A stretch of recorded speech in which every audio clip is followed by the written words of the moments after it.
Hello, everybody, and welcome to the show. This is Multifamily Chronicles, and I'm your host, Adrian Daniela.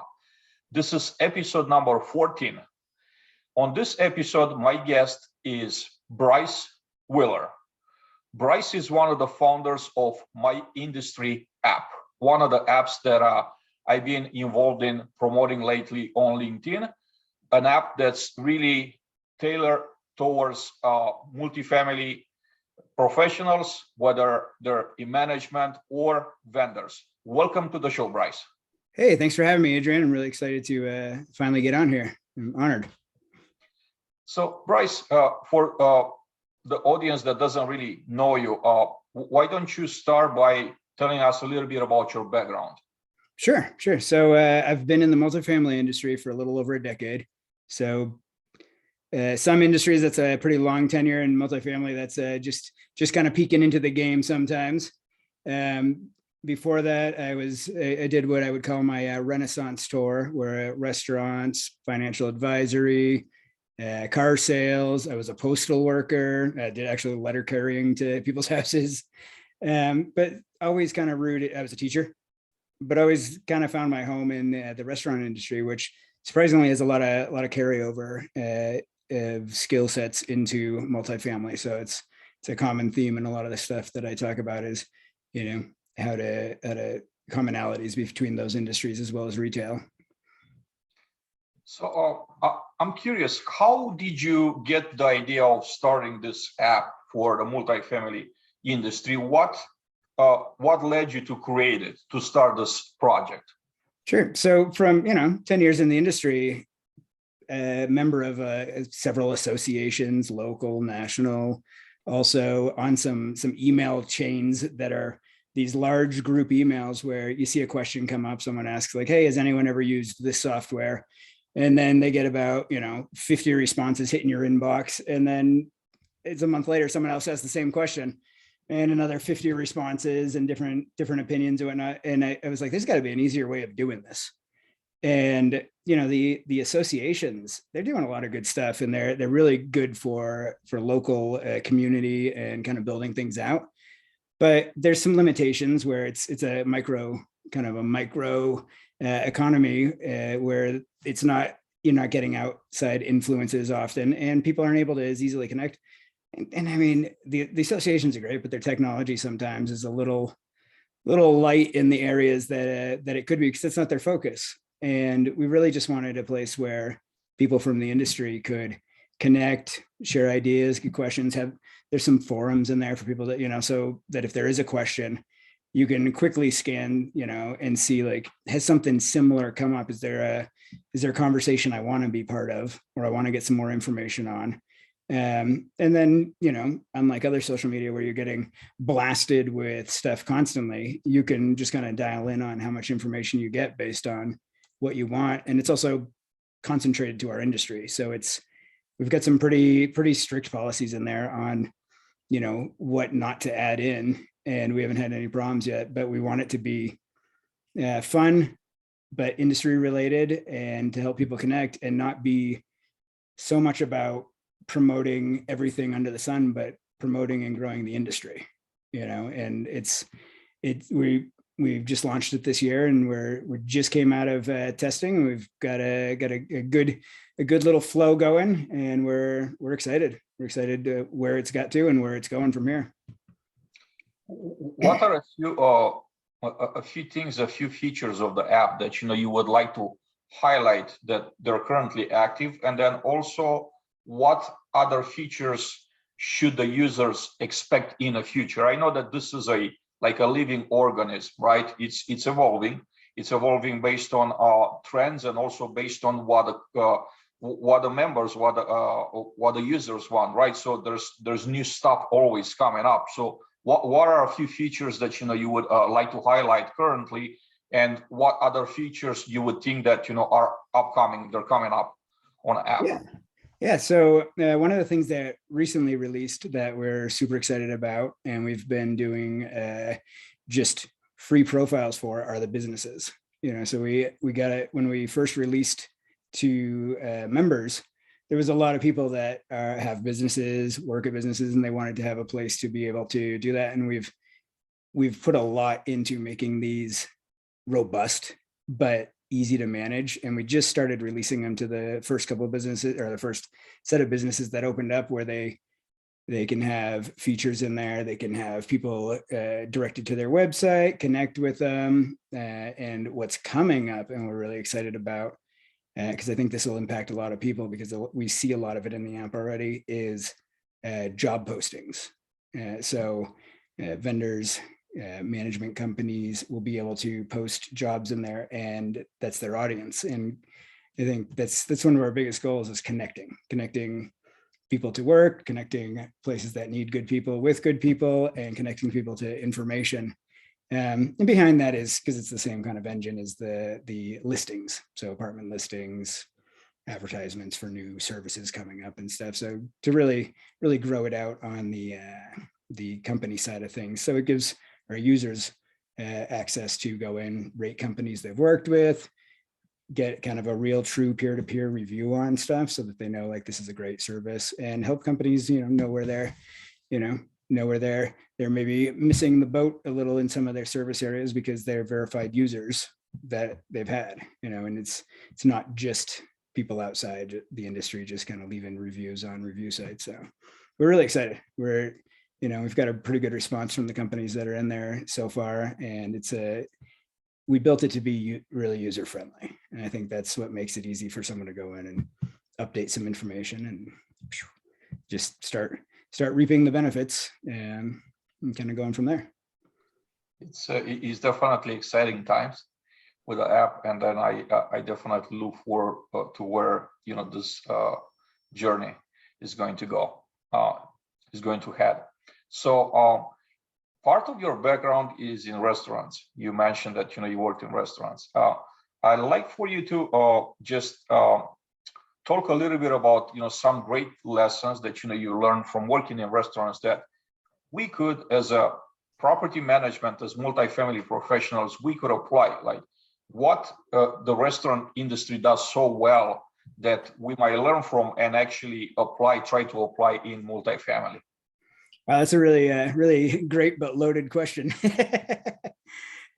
So I'm gonna start with some of the great stuff that restaurants do that I think that the multifamily can learn from, and then I'm gonna kind of bridge into some of the appeal that the multifamily industry has that they could use to attract a lot of people with the right skill sets from the restaurant industry, and retail's in there too. I think it's important to mention that a lot of these things come across the same way.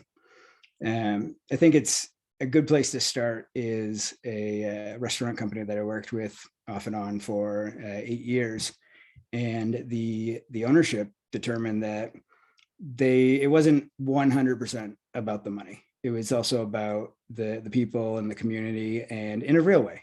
And a lot of people say it's about the community and it's about the people, but it's more of like that's what we say on paper, and all of our actions don't exactly line up with that. And as a company, you got to make money. And so this particular group made it so that all of their restaurants, essentially, they made their money off of the lease of the land and the lease of the equipment and their maintenance team and whatnot. But the profit of the restaurant went back into the employees. And it was a revolutionary model then, and it's still a revolutionary model now, where they had a kind of an XY axis where it was like what position you have in the company, what that gets you, and how many years of tenure you have. And it really built this environment where everyone understood the value of their customers, the value of taking care of the equipment, the property, the food, and you really didn't ever have to worry that someone wasn't going to, get to the party at the door. A party walked in, the dishwasher could be out there, putting away glasses. And rather than, most restaurants ignoring the person or just acting like they don't see them because they're a dishwasher, and no one really usually has a problem with that because they've come to kind of expect that. It was different. That person was like, "Hey folks, someone will be right over for you. I just put a couple glasses away. I'll be right up," or, the server that was up there, getting silverware for a table would, rather than be like, "Oh, the host will be right with you," would be like, hey, I'm heading out to the dining room. Let's see here. And everyone understood that those customers equaled, whether it was their customers or not, equaled money in their check at the end of the month. And for one of the waitresses, she had been there since the day they opened, so 30 something years. She made way more money in her profit share than she did in tips. So, a bad tip was nothing to grumble about, because it was, hey, that's the extra cherry on top, because she was going to make the money on the overall performance of the restaurant. So happy customers come back, and happy customers pay the bill, and the bill equals profit. But I mean, it got pretty funny when, someone would drop a glass and you'd hear the whole place yell out, the random amounts that glass is 0.003 cents of my profit, and, so it was always good humored, but certainly there was a lot less theft and missing items and wasted food as you get in a lot of restaurants, because people don't waste their own money as often, especially if they have a controllable thing tied to it. So I think in multifamily, I don't expect that ownership groups or management groups are going to look that deeply at them all. There was only 22 restaurants in that group, and there was a defined model that it was able to work within. But I think they play this dangerous game of ownership and equity and profit sharing, and a lot of times it's not tied to metrics that people are tangible. They can really see. A lot of times the stuff it's a little more out there and a little more discretionary. And I don't think people feel like owners when their actions don't always lead to the adequate payout, where they, or when they're told they need to behave like an owner or act like an owner. That's usually a pretty demoralizing thing. It makes people not feel like an owner real quick. And if you want an owner mentality, then people, you can't expect that from people without them having some skin in the game. I mean, there are people that come out and that's just their game. You are going to do everything with an owner mentality, and you should do everything as a company to make sure to retain those people. Those people will if you treat them well, will do to the moon and back for you. But I think some of the things that are really important to understand that this industry has to offer is fairly normalized scheduling, consistent hours, almost a little bit closer to the 9 to 5. I know in multifamily, it's not perfect. There's on call, there's weekends, there's emergencies, but compared to, the restaurant industry, where someone may end up working 2 doubles back to back, open to close. So they get out at 1 a.m. and they're back in at, 8 a.m. and then until 1 a.m. that night. This is a very tempting transfer over for them to come to an industry where it's the same caliber of work, same caliber of customer service, the type of skills it takes to manage things and do sales and whatnot, but with a little bit more balance in it.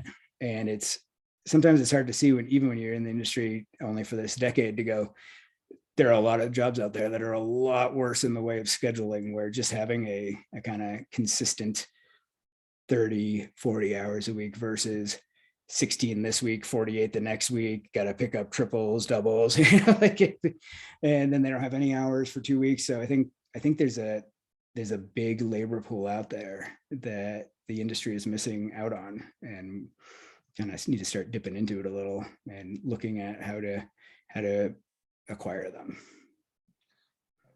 I love how you presented it, right?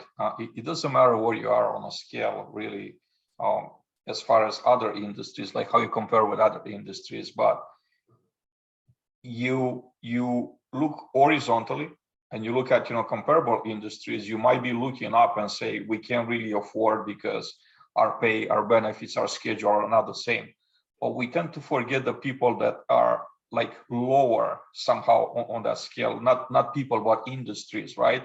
Like you said, restaurants and retail, a lot of transferable skills, and they're really not maybe making as much money as they could in property management. And also their schedules could be like completely insane, very, very hard to manage, very hard to handle, right? When the multifamily offers a fairly decent schedule comparing with those industries. So those are definitely great points. over there.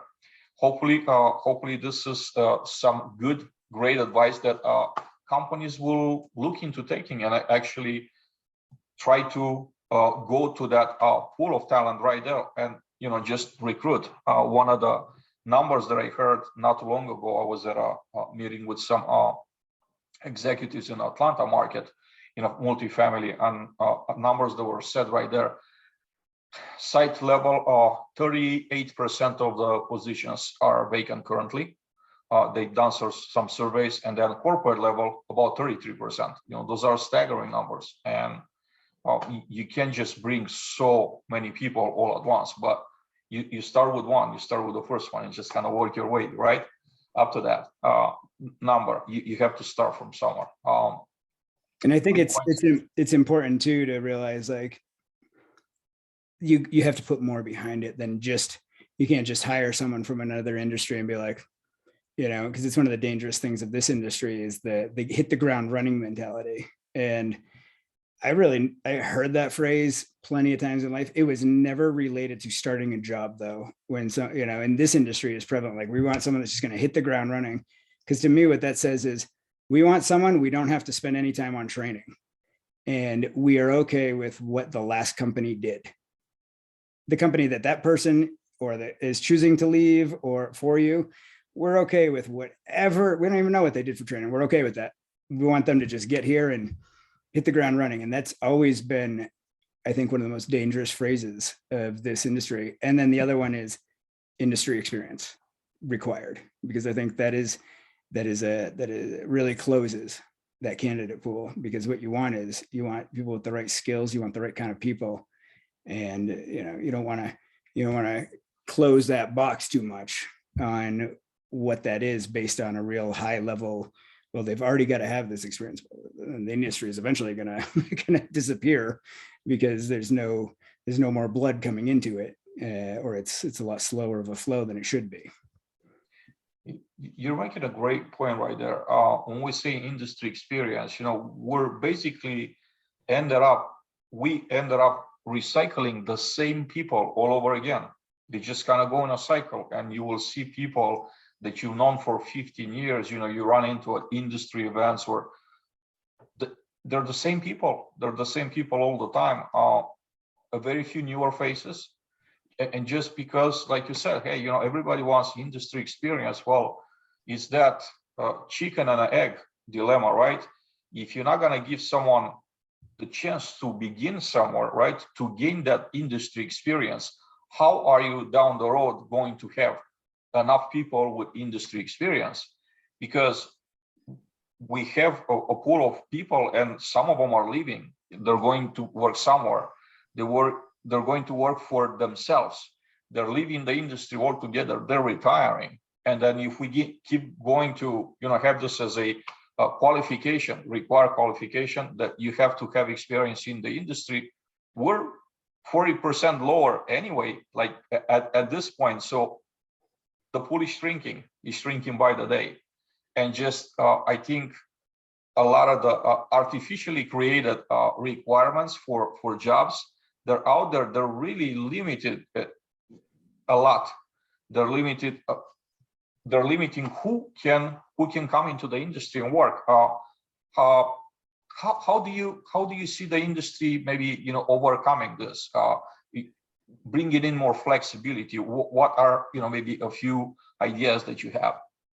Well, so you hear people talk a lot about the labor shortage, and especially we work a lot in this industry, but we have verticals that we work across a couple other industries, and there's no one that's not talking about a labor shortage. But I really, when I talk deeper with people, I don't believe that there's a labor shortage.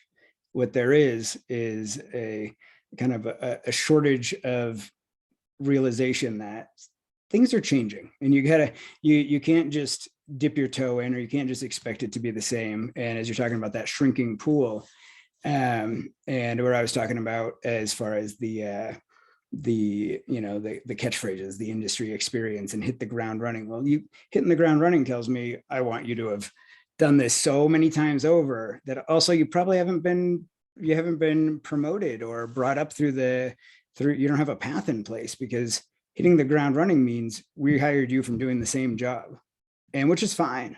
But someone going into a new role at a new company, like there should be growth in different ways, not just internally at companies, that because it gets stagnant in that way. People need other experiences. Hitting the ground running tells me we can't hire someone that hasn't had this job before, that looks like they're ready for this job. You should have a spectrum. My wife is really good at this, in the way that she hires people is she has a scale, like the range. Like this is the top of the person. This is the person that's ready for almost the next jump and just needs some guidance in that position to be available. And this is the person that is just, this may be their first time in it, or they've done something pretty similar and they're not there yet. And she's really transparent with people, like this is the range. And then when she talks to people, she's like, this is where you would kind of fall on the range based on, what you're bringing to the table, but where this can grow to. And as a company, we do increase things over time so that, that you can pace with this. And if you're too close to the top, then that it's like, we're going to be looking to, build things out and do things more. And a lot of people forget that it's like, this is what the job offers. And at certain levels, it has to be that way. There's very, very strict ranges in the budget. It's almost offensive if there's a $1 an hour range and you're at the bottom of it. And you're like, what? So why, what do I got to do? What do I need to do to be that there? And a lot of places can't answer that question. A lot of places can't answer. It's just that feeling, or it's more so like how many years of industry experience, not how many years of management or maintenance, whether it was here or in facilities somewhere or whatnot. And what the industry, if it wants that talent pool to grow, really needs to look at doing is becoming an industry of choice. And right now it's not an industry of choice. And it's also not an industry of choosing. It doesn't choose a lot of people from outside of it, but there's a lot of companies that are starting to dip into this. So they're becoming companies of choice inside the industry, workplaces of choice. But that just attracts the people in the industry to those places. It doesn't attract the outside. And what needs to happen is need to be known as we were talking about earlier with the like restaurants. Hey, similar work, similar pay, much better hours. But I almost guarantee, like if you're working in the office, we're not calling you in as the manager to do X, Y, and Z at 1 a.m. in the morning, and then expecting you to be here to open it up the next day. We are also not expecting you to stand on your feet all day. We're expecting you to walk, to engage, and it's not based on hour by hour sales. It's based on overall performance. And that's a big growth thing for managers, because they can shift from being in this real micro in the moment and looking at the big picture to managing and controlling the big picture. And restaurant managers actually have a lot more on their plate in the grand scheme. They are like full scale HR most of the time, doing all the onboarding training. They have several managers under them, depending on the size of the operation. I mean, one of my last restaurant jobs, I had 300 employees, 16 assistant managers, a facility man, is a big operation. There's a lot going on. And it could be 60, 65 hours in the restaurant and then another 20 hours outside of the restaurant. If I had known at that point in time that I could have been for the same money managing a property of pretty much most scale and size, it would have been a ridiculous thought to continue doing what I was doing. For equipment, because it just the attraction of like, oh, I might be able to see my family on the weekends, or have a regular schedule. And I think if you look at it that way, you put some training in place and you have that mindset of like, we're going to bring people into the industry. And you can't, again, like you said, you can't bring everyone. You can't just have a whole property of no one that's ever worked at a property, but you have to look at your infrastructure and go, let's use our training teams to actually train. Let's have things in place to, but for that restaurant that I ran, I had to go do 6 months training at another restaurant first, because that was a high caliber, high value. I mean, just the lease on that place, the restaurant was $125,000 a month and almost $200,000 in electricity. Like, I didn't just walk in because I had years and years of restaurant experience. I went and spent 6 months at a training location that was a restaurant and had to be passed by the manager, the trainer, the regional director before getting handed the keys to my own place, or the key code, I guess. But it's a lot of times we just throw people into it like, oh, you were the best leasing consultant. That must mean you're ready to be an assistant manager. You've not managed people, but you'll figure it out because you're the best leasing consultant. You did okay as an assistant manager. We're going to make you the manager. And this, and it's like, sometimes the best waiter doesn't make the best restaurant manager. It's a completely different skill set. And that's usually why there's, restaurants, there's not a direct path of promotion for people. And this industry falls into that same trap where sometimes it has too direct of a path. Like, your best maintenance person, maybe your next manager, but no one's really looking often. I love how you present it, right? I'm very passionate about this because I see it on the maintenance side. First of all, the apartment industry, we don't have a designation for a service manager at the national level. So we do not have a certified service manager for apartments. We have certified apartment maintenance technician, right? But not a manager, as you said, and that's 100%, right on the money. A technician, a great technician, a ticket runner, a very hard worker would not always make a good manager, would not sometimes even make a decent or, get by type of manager. Like, you will fail miserably. I've seen people failing all the time because there's no formal training. Like, literally, you're the last man standing, or you're the guy that, does most of the work orders. If there's a need, for a service manager, we don't have a service manager, boom, you get promoted. And then you're handed an asset that's 60, 70, $100 million worth. So I used to make this comparison and I say, okay, wealth management people, if you ask someone, have you ever managed $100 million worth of people's money, right? Investments. Most of them will tell you no. And the ones that actually get to that level to manage $100 million worth of people's money, they're the most successful. They're probably top 5 or 3 or 1% of all wealth management people. So what makes us think that we could promote someone with zero experience to handle, from a maintenance, from a service standpoint, $100 million worth of real estate? It's absolutely insane. I mean, if you think about it, it's insane to bring someone, even if they have the experience, without training them and without putting together some serious expectations and serious time. And I think that's where this industry needs the most help, is in the curation of like training its own people. It depends on the industry to train its people, and this is not a it needs a village to raise children type of thing. It's like this is your competition, though we're all at a community and we're all at this one industry. This company and that company, training should be individualized to your company, aside from some pretty standardized things, fair housing, stuff like that. But what we stand for, how we want this asset treated, what are the priorities of this asset, where do you stand, and what are your future trainings and growth capabilities? Because it does seem like at most of the companies in the industry, it's a real random, like you said, last man standing. Like, oh, we're going into a new region, or we need a new regional maintenance person or regional director or whatnot. It's like, does anyone know anyone? Nope. Anyone at the locations? This guy here, great. But then we also are very shoddy with the backfill. So that person's half foot in the door, half foot out. They're still doing that job while we're trying to backfill that position. And then they're trying to learn their new job, but they're not really learning. They're doing it while doing this. And then we end up in this dangerous leapfrog game where they end up kind of almost being like a floater.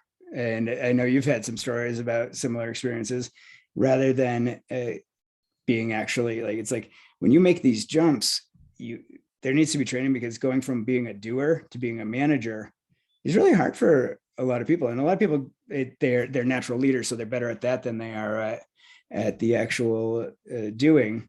But people get caught in that like realm of like, I got tasks I need to check off my list, And it's like, well, you're a manager now. Those tasks are making sure your employees are taken care of, making sure that they are doing what they're supposed to do, making sure that they are growing. And so the more they grow, the easier your job is. And it ends up being like, oh, I don't have time to teach them to do this better. I'll just do it myself. And then it's demoralizing for them. It doesn't make you as good of a leader as you could be. And it is this back and forth, kind of like the waves game. And and I know, because I fall into it in my career as well, where it's like, well, I can't hand this off to anyone yet. I got to perfect it first, or I could do it better, or it take me just as long to send them an email as to do it myself. And it's like, sometimes you got to go, I just got to let it go. You just got to put it in people, hope that you trained them well enough, follow up with them, and be reasonable with your expectations. But also when you go and check to make sure they did the work, actually check, verify it. And then if they didn't do it, don't take it so personal. It's probably that they didn't understand it, and then walk through it again, because people then will let you know if they don't understand something. If they know, like, you're gonna be reasonable and be, understanding that they're not going to be perfect, just like you're not going to be perfect. So, Brice, one of my, I guess the main theory that I have of why the industry is not properly investing into, training and developing this personnel and helping them, getting from the current level to the next level to be prepared for a promotion, is that maintenance. I'll speak for maintenance in general, and I think that kind of applies to the other side of the business too. The management side is that employees are seen as cost. They're not really seen as individuals that are bringing value, that they could create value, that actually could turn into some numbers that actually turns into some profit. And the main reason for that is that businesses at the very top, property management businesses, they're run by numbers people, the CFO type versus the CEO type. Do you see this being the case, or what's your take on this?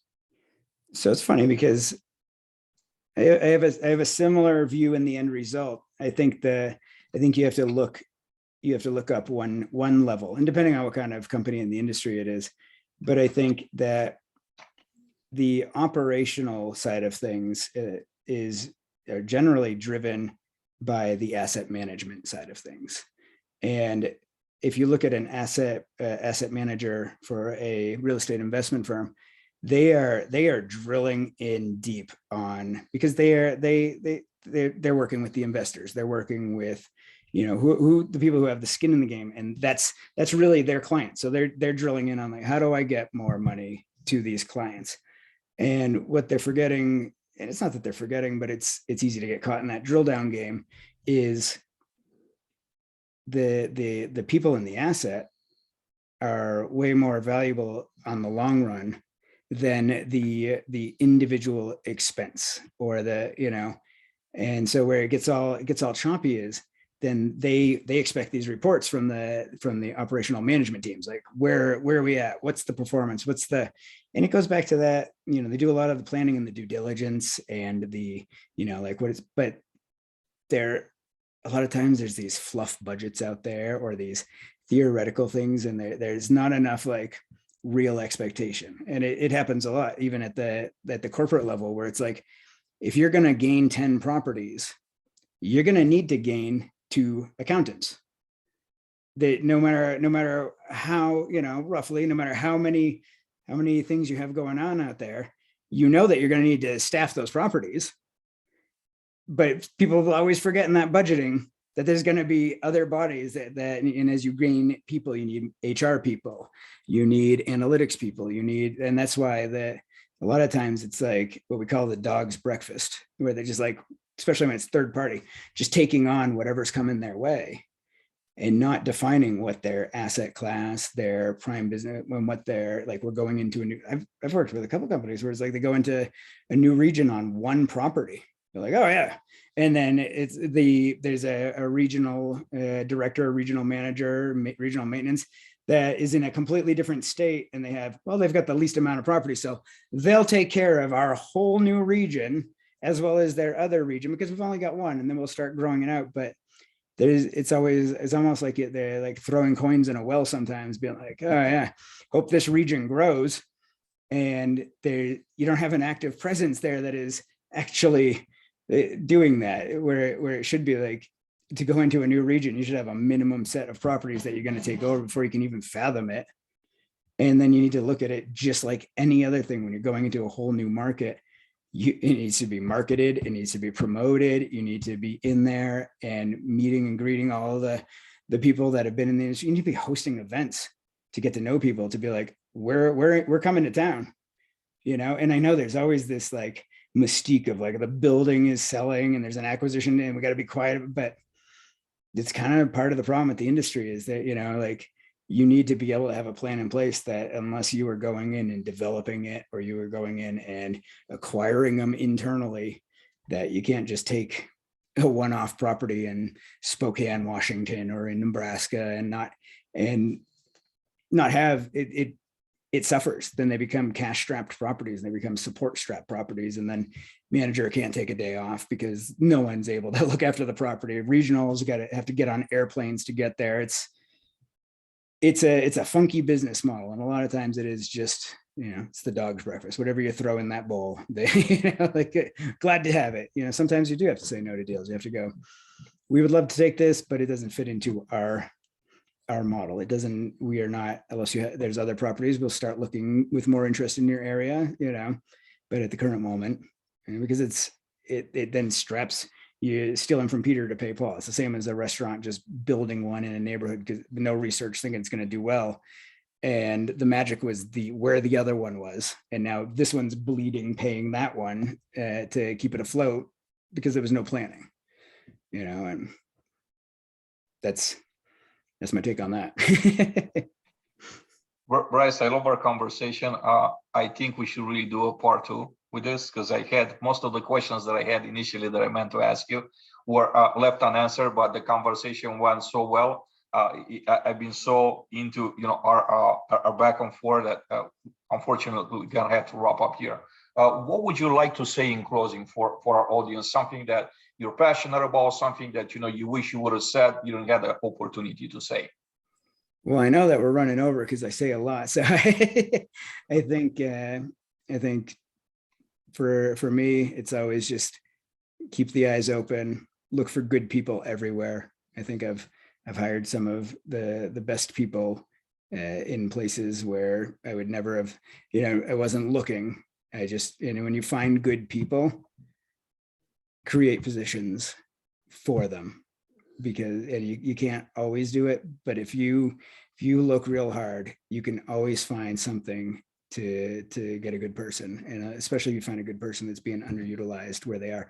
And I think that's what's happening to this industry. I think a lot of our top talent is getting, as people are finding these labor shortages out there, they're going industry by industry and they're finding good people. And I put some money on some of your best people at the site level have been hired by people that have either lived there and remember them, or they've had an interaction when they're visiting family. People that are coming to your property are stealing your people, but it's not really that they're stealing them, it's that you're leaving them right out there too exposed and ready to be acquired by someone that's offering something different, something a little bit better, something. And it's not always money.